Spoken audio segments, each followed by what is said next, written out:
No programa Hora e a Vez da Pequena Empresa de hoje, você vai ver. Recentemente, o plenário virtual do Supremo Tribunal Federal reconheceu repercussão no recurso que cuida do acesso às informações no Banco de Dados da Receita Federal em relação aos débitos tributários. Saiba mais com o Dr. José Antenor Nogueira da Rocha. No quadro Pequena Notável, conheça uma indústria que produz aromatizadores para ambiente e cosméticos.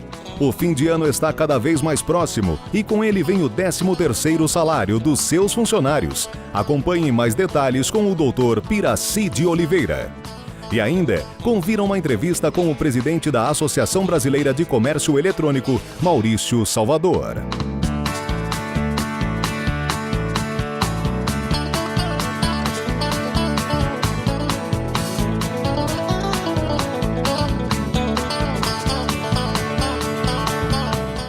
Você sabia que hoje, dia 17 de novembro, é o Dia da Criatividade? O micro e pequeno empresário é criativo por natureza, produzindo coisas geniais, inovadoras e mágicas. O que mais é preciso é acreditar na sua criatividade e deixá-la fluir. Admitir ser criativo já é um bom passo. Pense nisso.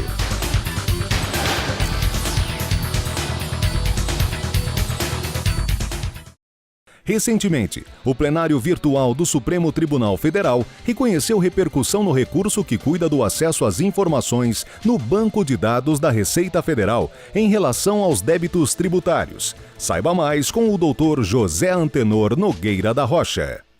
Uma grande dificuldade ou uma grande gama de informações ou demandas que nós recebemos muitas vezes de alguns clientes é justamente a questão: doutor, eu aderi ao Refis, mas eu não sei o quanto eu paguei, eu não sei o quanto eu devo, eu não sei qual é o valor consolidado e eu não sei quanto falta pagar. Como é que eu obtenho essas informações? Muitas vezes nós temos que nos valer dos mandados de segurança para algumas situações, às vezes nós temos que nos valer com pedido de informações administrativa com relação a isso, e muitas dessas vezes esses pedidos vêm negados, justamente dizendo que o contribuinte, ele que forneceu essas informações, então ele detém essas informações, não cabendo ao fisco avolumar o trabalho dele, dando informações que o contribuinte já detém. Isso não é uma verdade, porque quando você consolida o seu débito junto com a Receita, quando foi feito o programa do Refis, na verdade foi dito que seria consolidado o valor e seria concedido um abatimento. E hoje muitas pessoas não sabem, muitos contribuintes não sabem o quanto pagou, se já quitou a sua dívida com o fisco. Isso é uma situação muito complicada. Outro detalhe importante é a nova lei da informação, que hoje os órgãos públicos são obrigados a prestar informações ao público, ao contribuinte. Ou seja, você pode requerer aos órgãos públicos, aos Ministérios da Relação Exterior, à Polícia Federal, enfim, a todos os órgãos, informações que te dizem respeito, que você tem interesse em saber, e eles são obrigados legalmente a informar.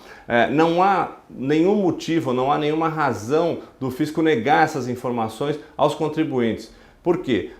Passa-se muito tempo, esses parcelamentos no início eram concedidos até 180 meses, 120 meses.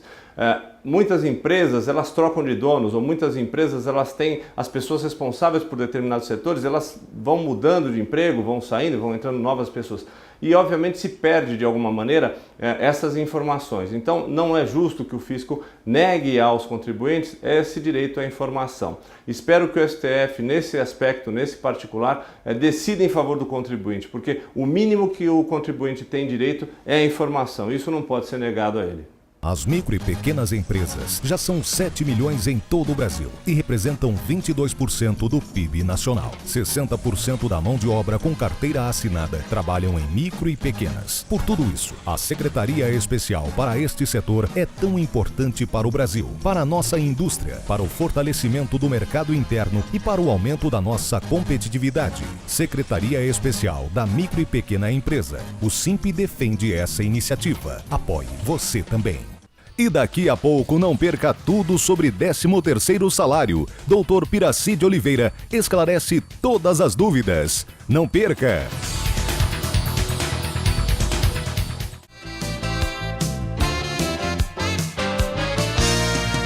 No quadro Pequena Notável, conheça uma indústria que produz aromatizadores para ambiente e cosméticos.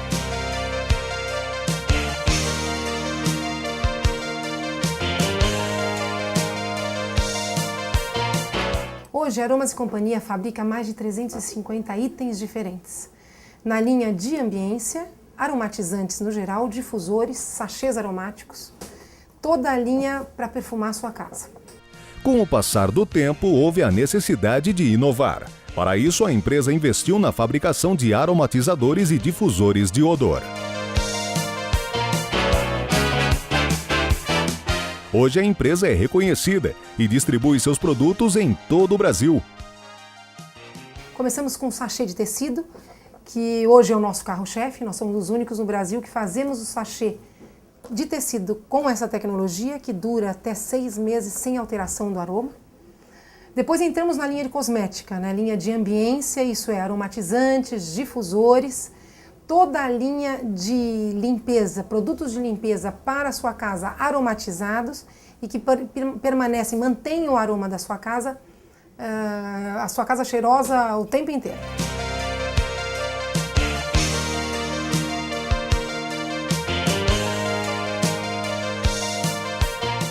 Eu acho que a maior dificuldade hoje da empresa cosmética é na legislação.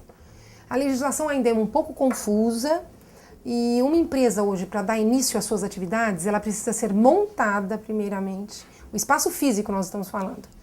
Dali ela passa para a contratação de todos os funcionários da empresa, desde o seu químico responsável até a área produtiva, até os escritórios. Você contrata tudo isso, depois você entra com a solicitação nos órgãos competentes.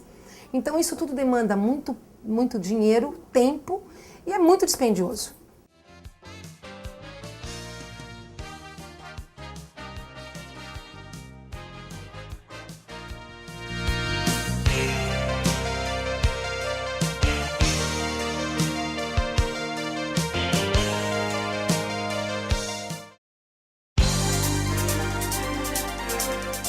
Você está assistindo A Hora e a Vez da Pequena Empresa.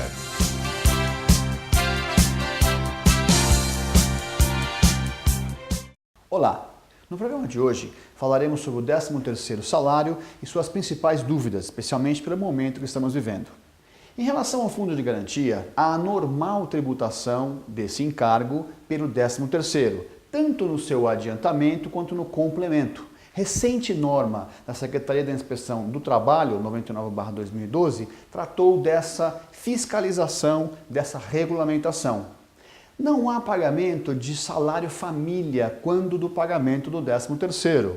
O salário família é pago 12 vezes, não se refletindo no 13º salário. Recentemente houve alteração e agora para o preenchimento da RAIS, por força da Portaria 7 de 2012, deve haver a informação também dessa verba no relatório da RAIS. Em relação ao INSS da empresa, a regra determina o pagamento no dia 20 ser dia útil. Em 2012 será uma quinta-feira, portanto, 20 de dezembro é o dia de pagamento do INSS. Rescisões de contrato de trabalho efetuados em dezembro recolhem o INSS no dia 20.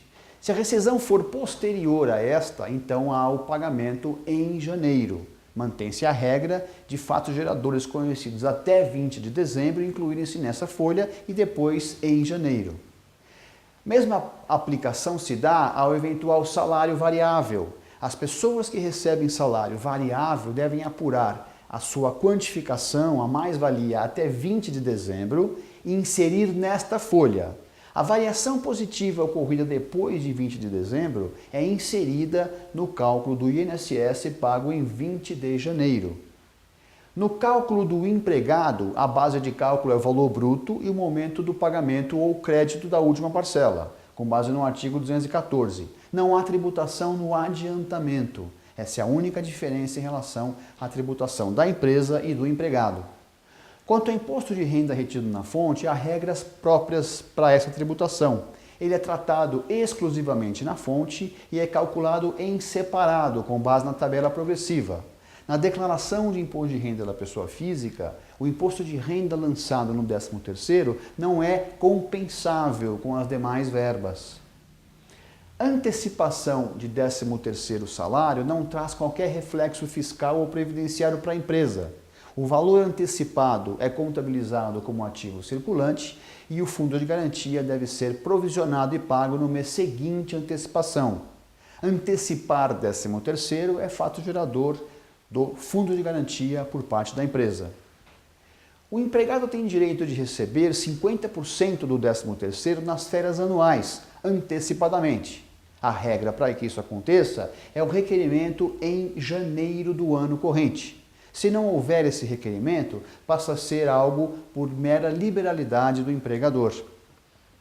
Mensalmente deve haver a provisão de 1/12 da folha de pagamento relativamente ao 13º. Esses valores são dedutíveis para fins de imposto de renda. O cálculo do 13º é efetuado com base no salário de dezembro, acrescido de reflexos de horas extras. Excluem-se os adicionais de periculosidade e insalubridade. Licença maternidade será pago pela empresa e abatido devido à previdência. Então o 13º é também pago pela empresa, que abate de sua guia previdenciária. As multas administrativas para o pagamento irregular do 13º são tratadas por uma lei de 1962. Basicamente, elas são 160 o FIRS por empregado, dobrado na reincidência. A UFIR atual tem um valor de R$ 1,06. Muito bem, essas eram as principais dúvidas relativas ao 13º. Até o próximo programa. As micro e pequenas empresas já são 7 milhões em todo o Brasil e representam 22% do PIB nacional. 60% da mão de obra com carteira assinada trabalham em micro e pequenas. Por tudo isso, a Secretaria Especial para este setor é tão importante para o Brasil, para a nossa indústria, para o fortalecimento do mercado interno e para o aumento da nossa competitividade. Secretaria Especial da Micro e Pequena Empresa. O SIMP defende essa iniciativa. Apoie você também. Entrevista da semana.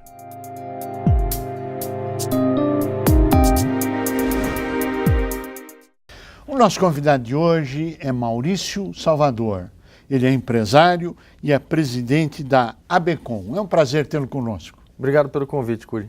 O que vem a ser a ABECOM? A ABECOM é a Associação Brasileira de Comércio Eletrônico, que representa os micro e pequenos empresários de varejo eletrônico no Brasil. Que é uma tendência na internet, é isso? Eu não diria nem que é uma tendência, eu diria que é inevitável, né? O consumidor ele já está na internet, então as empresas, as que não estão ainda, elas têm que ter. Bom, quando se fala de internet, nós estamos falando de uma grande rede mundial, aberta, e alguns países dizem com legislação, sem legislação, com regulamentação, sem regulamentação. O que ela realmente tem, a internet, e como que o e-commerce se insere nesse contexto? A internet ela é um veículo de comunicação que cresceu imensamente nos últimos anos sem regulamentação governamental. Obviamente que existem algumas legislações que regulam a base, né, a formação de tecnologia para oferecer a internet e a infraestrutura, e o e-commerce ele se aproveita da internet como um canal de vendas, né, tanto para a indústria como para o comércio atingirem o consumidor final. Mais um canal além do varejo físico, do telefone ou do catálogo. Começa a se discutir pelo país, né, e pelo mundo. Acabamos de assistir recentemente pessoas que foram presas por coisas colocadas na rede, negócios, etc.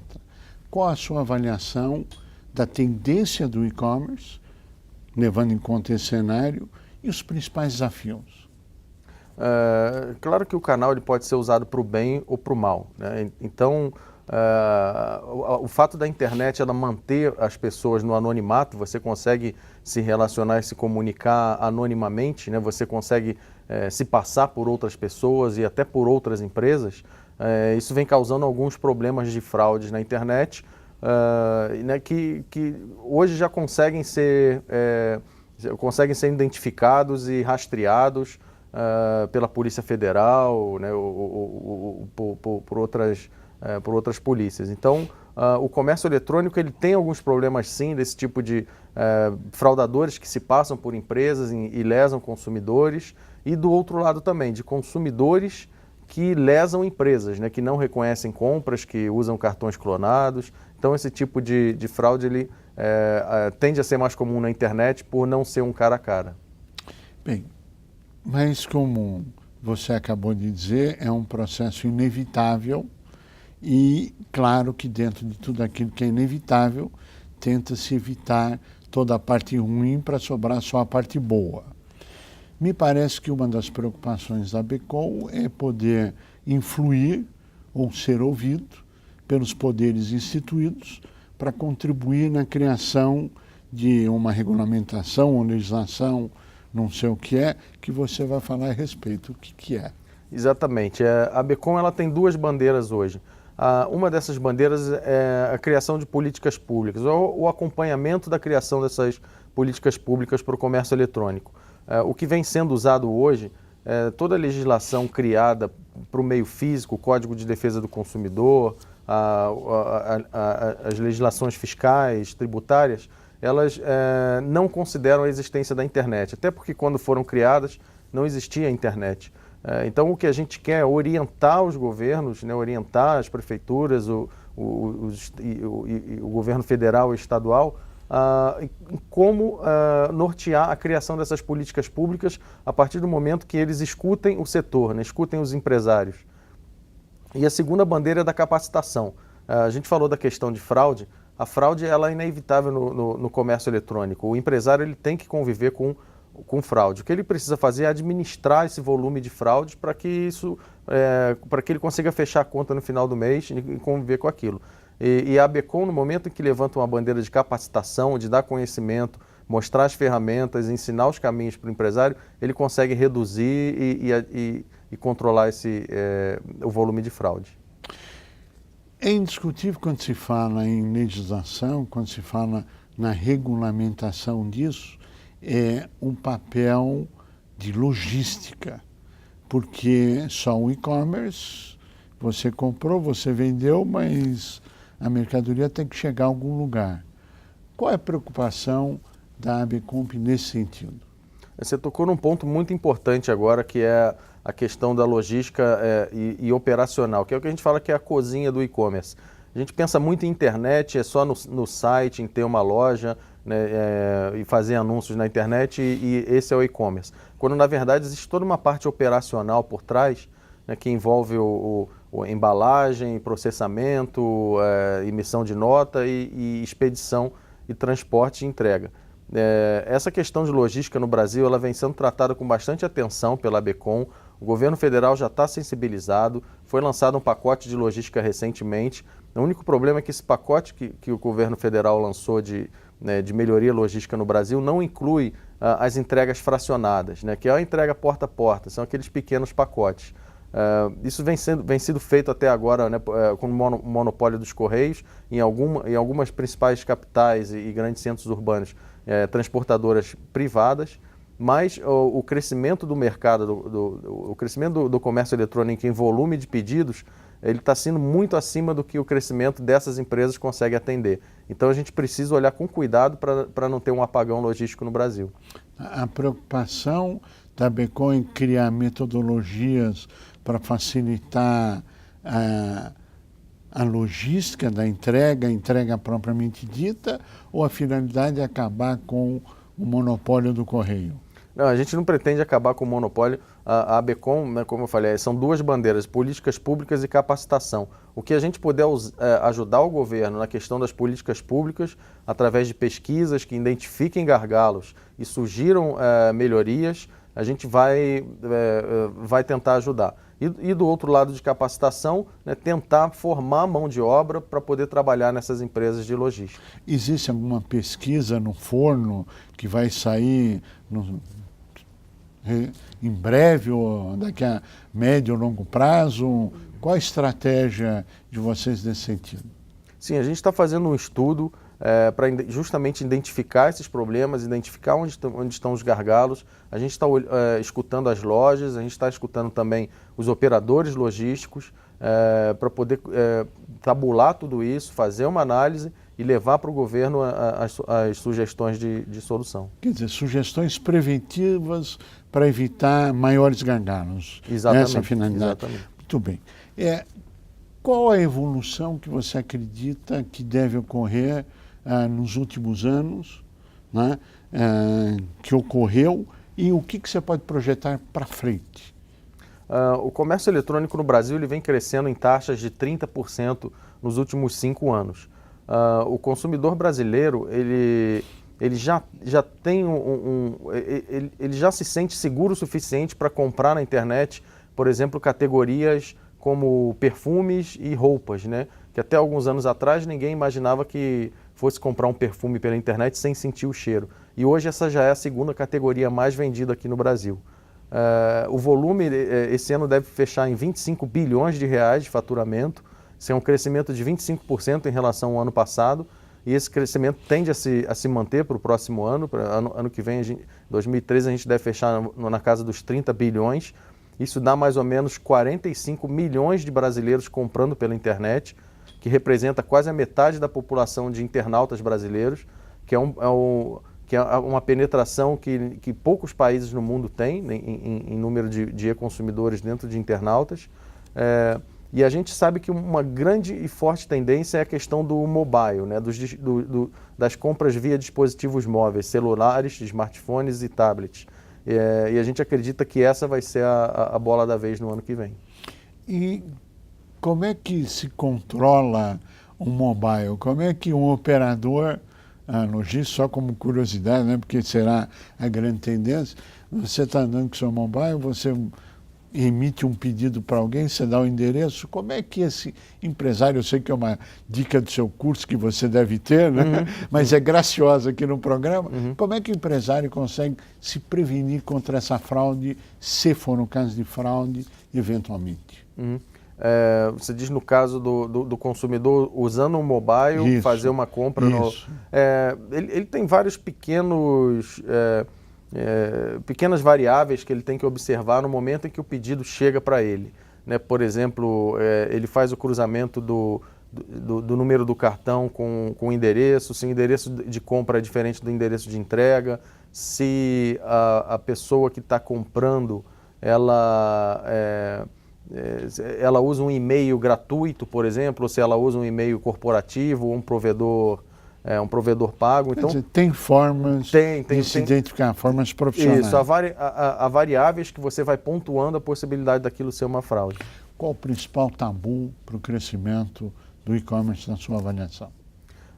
Acho que o principal tabu ainda é a questão do medo de não receber o produto, né, do consumidor ele comprar e ter algum problema e não ter como trocar aquele produto. Isso às vezes é uma barreira para uma empresa que não tem uma loja física, por exemplo, mas já existem ferramentas que vão quebrando esse medo aos poucos, né? Por exemplo, selos, certificações. Quando a empresa começa a usar, a loja virtual coloca alguns selos, medalhas e certificações, isso já quebra algumas resistências, e até com a informação do quem somos, política de privacidade, informações sobre troca de produtos, isso vai quebrando aos poucos esse medo do consumidor brasileiro. Claro que o consumidor, em última análise, está preocupado em não ser enganado.